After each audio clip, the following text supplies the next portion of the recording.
All right, we are here at KUKA Connexions, keep the party rolling, and behind us we have Motorized Precision, and we are joined by Sean Brown. And I think the only obvious question to start with is, how do you decide to throw a camera on an industrial robot? Why do something like that? Precision is in our name, and that's what I was looking for. So I was a freelance cinematographer for about 10 years before I started Motorized Precision, and was working my way up into more and more high-end jobs and needing more and more precision and repeatability and things that I couldn't achieve with smaller whatever name brand I was using at the time. So I had a friend who was in industrial robotics and doing a lot of what the integrators here at the show do. And I mentioned to him, hey, what about an idea of using a robot to get precision? And he's like, yeah, we can do that.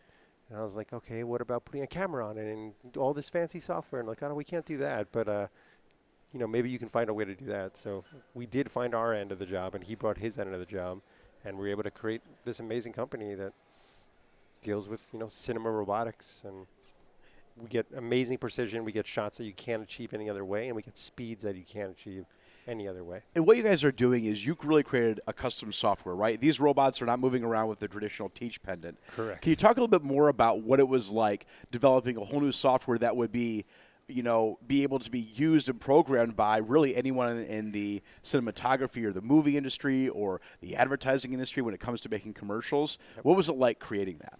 So we set out to create the most simple and intuitive software. Like that's our whole tagline at MP.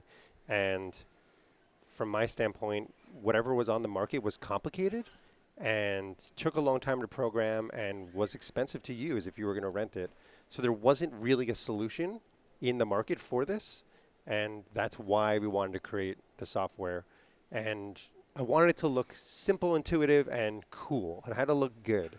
So I was with a friend of mine, and we were looking at examples, like your Pinterest boards or whatever you might do when you're trying to do something.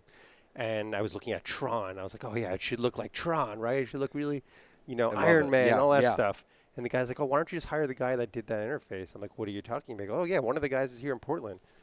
So I'm like, oh, okay. That's awesome. So I reach out to this guy, and he worked on Tron. He worked on Oblivion and stuff. And I was like, hey, robots. And he's like, oh, yeah, I'm interested in that. So we actually collaborated and worked together to design the interface, which is never something I thought would happen at the time.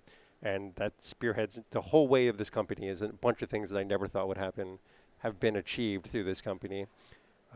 So I know we only have like a short period of time here today, but can you take us through what it's like getting the shot, if you will, because you talk about it being intuitive, you talk about how this whole thing is really, driven by the software, right? So take us through maybe just like in a minute or two what this setup looks like to make the magic happen. Sure. So in the industrial world, you're usually using the pendant. You're doing one line at a time. In our world, you unlock the robot and you grab an Xbox controller, you jog it around to exactly what you want to see, and you set a keyframe.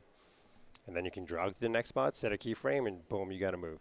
I like the 30-second summary, too. Even better. Yeah, absolutely. So what's been like working with a partner, like working with an industrial robot when you went to KUKA and you said, hey, we want to use your robots not for welding or material handling. We want to throw a Red Pro camera on the back of it. Yep. How did that start, and what was it like working with them?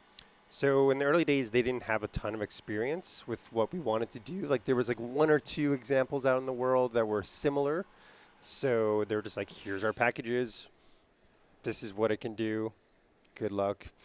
So it was a lot on our end to figure out how we wanted to use their packages. Luckily, KUKA uniquely had something called Entertain Tech, which is a time-based interface. And that's really what we built the company on, was that accurate, frame-accurate, time-based interface. So I have a question. You got to take us through, I was asking for kind of generally how it worked. Yeah. I want to hear how it worked with a cool movie that we might all be familiar with. So I'll let you pick which one. So we got to work with Ryan Reynolds on Free Guy, which was amazing. He's amazing, and he loved it. And we're doing shots that are literally right around him at high speed with the Kira robot. And we did multiple times. We were able to go to Boston several different times for several different shots. And there was a whole process where we actually had to design the moves in Maya, because we have a Maya plugin with our full IK, and then bring them into MP Studio and then run them. But then when we got to set, we decided that being in MP Studio and any small changes we need to make was faster. So we designed the moves in MP Studio. And the DOP of that movie, he's like, yeah, you should always use this. This should be in a contract that you use this software, not that other thing. So we're like, wow, okay. So he really loves our software. Yeah. He loves how intuitive it is, and he loves how fast it was to program on set. So it was super great experience. Everybody gave a lot of positive feedback, and we got some amazing shots. Yeah, maybe this is the key to getting Ryan Reynolds to interact with like our LinkedIn content finally, all of us. So fingers crossed, Ryan Reynolds, if you're out there. Okay.